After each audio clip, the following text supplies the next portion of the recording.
On the evening of May 20th, 1938, all the lights went out in a small Japanese village in the mountains. Near the outskirts of the village, a 21-year-old man climbed down a utility pole, having finished his preparations. That night, the man put on a school uniform, tied 2 flashlights to his forehead, and tied a lamp to his chest. On his left waist, he fastened a katana and 2 daggers, and finally, he grabbed a shotgun. In his head was a list of the houses he would take his revenge on.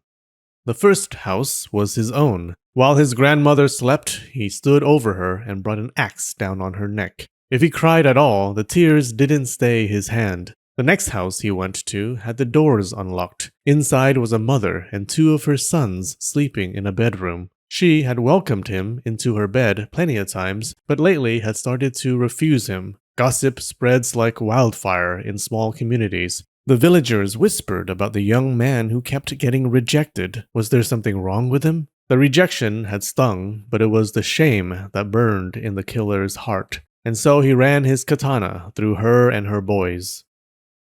On March 5th, 1917, near a peaceful little hamlet called Kayo, there was born a boy named Toi Mutsuo. He grew up to be a good student. One school report wrote that he was diligent, kind, and obedient. Although a little stubborn, he was honest, polite, and kept promises. From a young age, Mutsuo suffered from poor health, and the ghost of tuberculosis would haunt his life. The disease took his grandfather, father, and mother soon after he was born, so Mutsuo and his elder sister were raised by their grandmother. At age 20, he took a military exam to serve his country, but was devastated when they said he was unfit for service. Why? He had tuberculosis. Now, the best thing to do when you're sick is to eat some snacks from Tokyo Treat and Sakura Co., the sponsor for this video. Hi, Dr. Johnson. It's been a while. Thought I'd come and say thank you for doing my face change surgery. I brought snacks. Oh, Stacy, you look professionally done. Wow, is that Tokyo Treat, the service that sends you a snack box from Japan every month? I heard the theme for this month is Summer Matsuri Snack Fest, or Summer Festivals.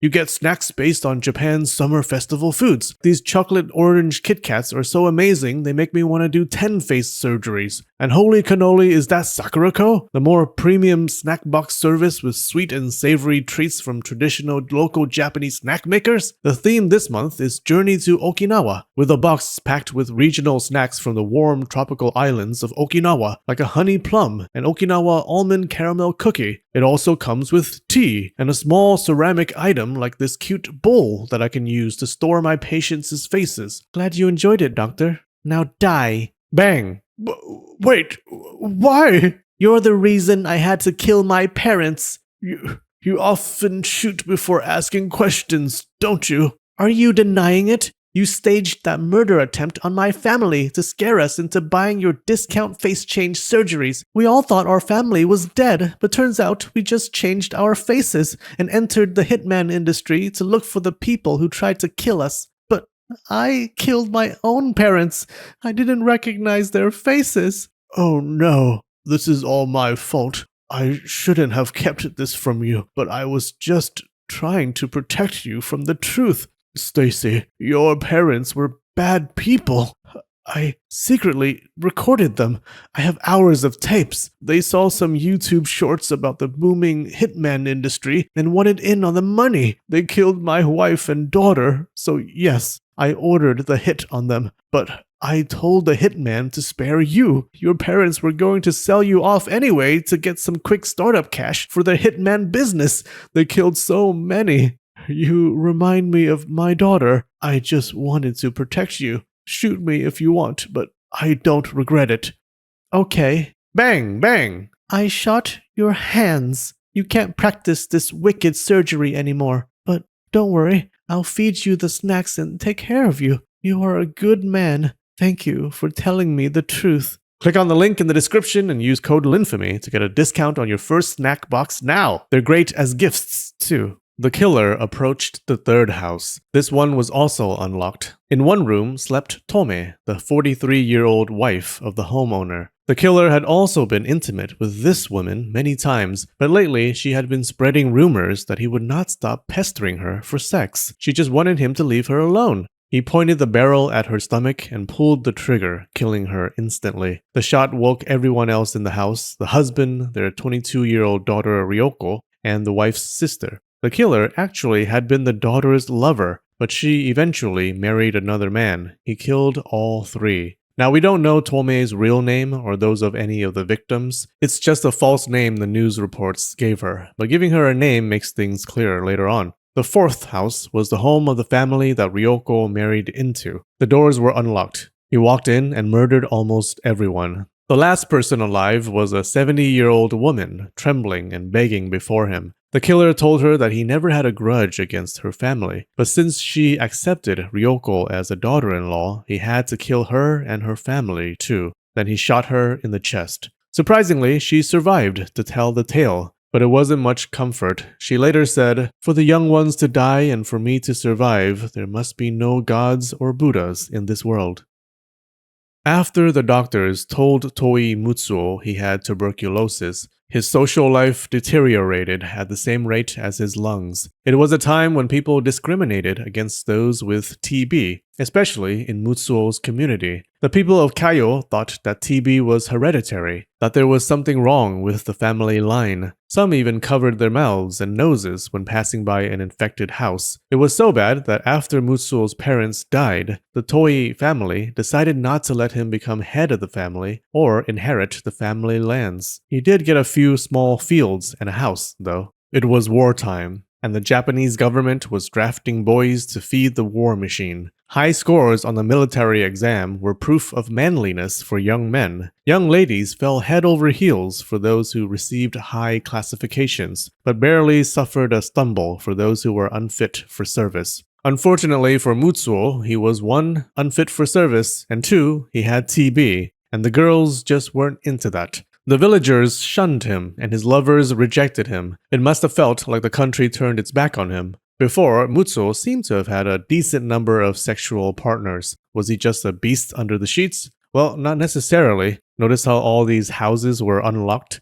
Kaio was a small, peaceful community where everyone knew your name and pretended not to know what you did in the bedroom. They had a practice called yobai, or night crawling, where women left their doors unlocked so men could sneak into their bedrooms for an intimate night. Meanwhile, the rest of the house pretended the cat was walking on noisy floorboards or something. Mutsuo seemed to have been familiar with the practice until the community turned its back on him. Mutsuo fell down a dark spiral. He started lashing out in frustration, making unwanted advances towards women. His neighbors saw him as suspicious and threatening. Doors once unlocked were slammed in his face, echoing inside his mind and feeding his resentment.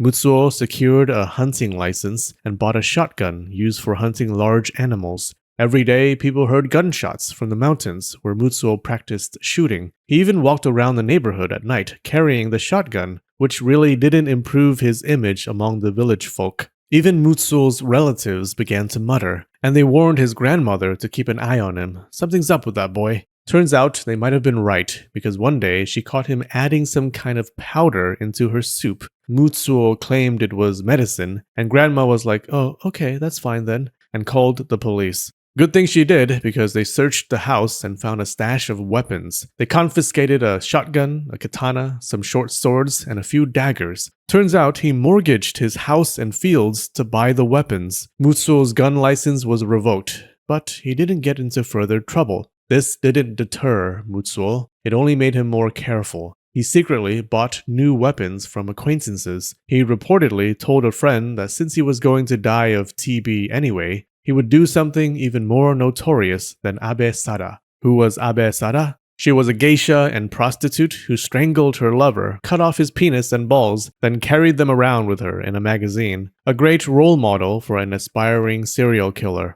Days before the attack, he rode his bike around the places he would visit and to a police house to work out how long it would take for survivors to reach help. When Mutsuo climbed the utility pole to cut the power, it wasn't a weird sight because he was often asked to fix the electricity. People didn't seem too worried. Outages were probably common, and they didn't have computers and phones to charge back then anyway. That night, around 1:40 a.m. on May 21st, Mutsuo got started. It would be the deadliest mass shooting by a single gunman in Japanese history. Mutsuo stepped into the fifth house. His target was a 22-year-old woman named Yuriko, with whom he had had a serious relationship, but she had left him to marry another man. Mutsuo responded like anyone would and angrily crawled into the bedroom of the newlyweds on their wedding night. Not sure what happened that night, but the couple ended up divorcing. I don't know what he thought would happen. Did he expect her to run back to him after he ruined her marriage? It's unclear. What is clear is that she did not. She married a second man and went to live in that guy's village. That night, though, she came back for a visit. Mutsuo killed her entire family, but Yuriko ran to the neighbor's house. He screamed at them to open the door because they surprisingly locked it. The grandfather of the house, though, was in a separate building and looked out just to see Mutsuo shoot and kill him. The family's 17-year-old son dashed out a side door to run for help. Mutsuo gave chase but lost him. However, he ran back and pretended he had caught the son. Fortunately, the plan wasn't as airtight as he thought. The family just checked through a gap in the door and saw that the killer was alone. Mutsuo then threatened to break down the door with an axe, but that also was an unconvincing argument. By this time, the gunshots and screams had alerted the villagers. In the end, he fired a few times through the door, injuring one of the daughters, then left for the next house. Yuriko had escaped.